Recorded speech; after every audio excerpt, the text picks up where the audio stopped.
Hello my dear friends, you're in the Military Summary channel, and this short video we're going to discuss events that took place during the previous 12 hours. As we know, yesterday in the evening on the local time, the Ukrainians launched their counter-offensive operation all over the entire front lines. And as you can see, the Russian sources map has been updated. Currently they're showing the arrows in the direction of the Ukrainians' attack. For now, it's very difficult to understand, determine where exactly the Ukrainians managed to penetrate and what exactly the Ukrainians managed to achieve as a result of that attack. But the Ministry of Defense of Russian Federation, for example, yesterday confirmed and reported about the clashes in the vicinity of the settlement Malaylinovka, this one.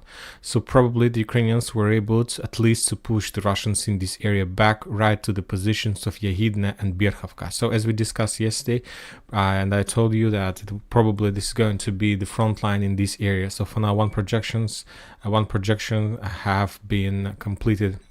Another thing, the Ukrainians also were trying to attack the Russians from the north of this bridgehead. Currently, they haven't managed to develop their bridgehead, although their attacks were repulsed from the Russian side. And there were a number of attacks on the north in direction of Sako and Vinnytsia, and probably I believe that today we're going to receive some reports that the Russians were forced to step back from Sako and Vinnytsia as well. The Western sources maps shows that the Ukrainians also launched counter-offensive operation in the vicinity of Belogorovka, trying to return control over this small salient, and some sources are saying that that attack was also successful and the Ukrainians managed to push the Russians back in this area. And of course, if you remember, if you know, yesterday in the evening of the local time, of course, the Ministry of Defense of Russian Federation also published a video where they were and some kind of notes where they were trying to calm the situation, calm everyone down, saying that the situation is under control, that it's like a fake information in the Telegram about the Ukraine counter-offensive operation and so on. And of course, yesterday we saw a lot of panic among the Russian segment of internet, a lot of hilarious talks and so, among the Western sources, Western segment of internet, and it was very difficult to understand and determine what exactly did happen. But and after the Ministry of Defense report, of course, it's up to you to believe them or not.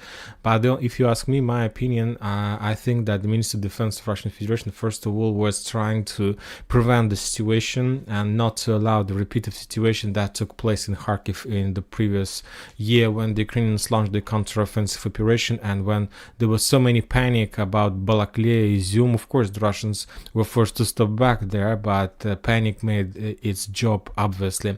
So currently, at least at this stage, the Russians are trying to reduce the panic. Currently, there are still fightings. If you remember that during the Kharkiv counter-offensive operation, during the day, the Ukrainians managed to almost enter Balaklia, and let's say, and in comparison with the current situation, almost 2 days passed since the beginning of the special military operation. The Ukrainians managed just to maintain their bridgehead and a little bit to push a little bit Russians from the T0504 road, and to release and to push the Russians from 0506 road and restore some access to the western part of Bakhmut. But there is another important and interesting thing that you need to understand about the battle for Bakhmut and why the Russians were so unsuccessful during the first hours of this Ukrainian counter-offensive operation. You see that the Russians have changed their tactics, and the thing is that the head of Wagner, Prigozhin, saying that his forces was replaced on the flanks by the Ministry of Defense forces, but it is not like this. Yes, they were replaced, but the purpose of that replacement, most of the sources are saying that the purpose of those replacement was to to give Wagner more forces inside of Bakhmut and to complete the storming process. But based on my experience and based on the things I see, I think that this is a little bit incorrect information. First of all, you need to understand that, and you remember, and we mentioned that many times, and not just my channel, many other channels, mappers were saying the same, that during the clashes inside of Bakhmut, the Ukrainians made maybe 4 or 5 or 6 rotations, let's say from October and November. So imagine yourself you're sending forces inside of Bakhmut. Let's say they're passing through this, let's say, Bakhmut school, let's call Bakhmut Hell School, and after that the Ukrainians getting these forces back and moving them back to Chasov Yar. So let's say on the 1st of March you're sending like newly mobilized forces. Let's say 50% of this brigade was destroyed, but the other 50% is completely well-trained soldiers who have already passed the real hell and the real fierce fightings with Wagners. And then these forces are pushing back to Chasov Yar or Konstantinovka, and these experienced forces are waiting for their time. But when talking about Wagners, most of the time just the Wagner forces were storming inside of Bakhmut, and only this part of forces were receiving significant experience, and they're very experienced and they don't afraid of anything. And we saw a lot of videos when the Wagner soldiers, when they have a like solution to decide to die or to surrender, they take a decision to kill themselves. So it's a very guys who doesn't fear anything, and so that's why they're pretty experienced. But those Russian forces who are on the flanks, they are newly mobilized and they don't have such experience. And as I understand, the Ministry of Defense of Russian Federation take a decision to replace Wagners on the flanks. So let's assume that the first line of defense was given to the Russian forces, and the second line of defense still under Wagner control. So, and as you can see, currently the situation during the 2 days was as follow. The Ukrainians were attacking the Russian forces who doesn't have experience or who has less experience than Wagners and than the Ukrainians. Some of those forces lost their positions, were forced to step back, and they were supported by Wagners immediately. So like it was like 911 service from Russian side. So it's a very interesting tactic. So as I understand, currently the Russians are, yes, they're losing because of this, because they lost their time in the past, and they should have started this tactic at the beginning. They should have concentrated mainly in Bakhmut with Wagners, and the flanks should be protected by the Russian forces since the beginning. But we see that only the nice idea came to Russian minds very late. But anyway, it's better late than never. Right.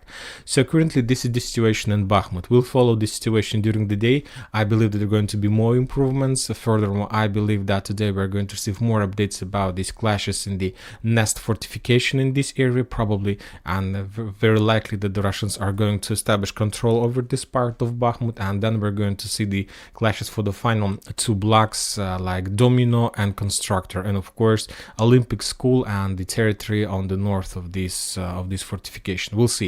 Otherwise, the Ukrainians will be able to restore access and to push Wagners inside the town.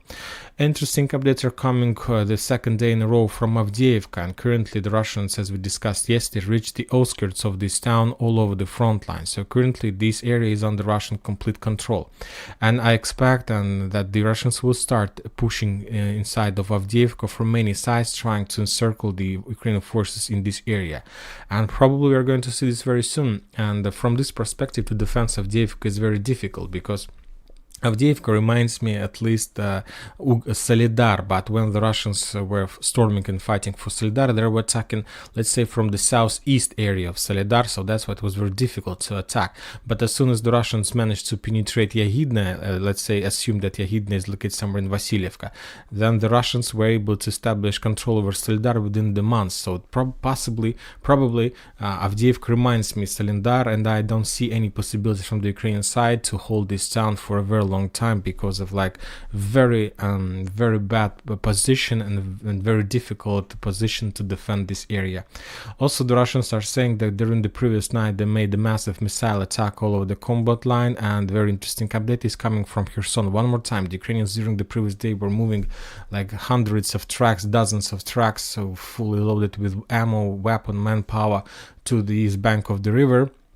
And the Russians, as soon as they mentioned to discover the accumulation of Ukrainian forces, made another air bomb attack using the guided bombs, and they destroyed Ukrainian position, Ukrainian manpower, ammo depots. Currently, we still haven't received any report from the Ministry of Defense about the numbers, but I believe that numbers will be included in the morning and the daily update. So let's see. But anyway, as we see, this area became another theater, another operational or tactical bridgehead that we see the clashes for. That currently this is the most important part, at least the Ukrainians supposed to, and the Russians as well. So and both parties are trying to destroy each other exactly in this area. To be more precise, the Russians are trying not to allow the Ukrainians to to maintain their bridgehead and to develop their position in their favor. So this is the situation about Kherson. So about today, we expect continued clashes in Bakhmut, in the vicinity of this town.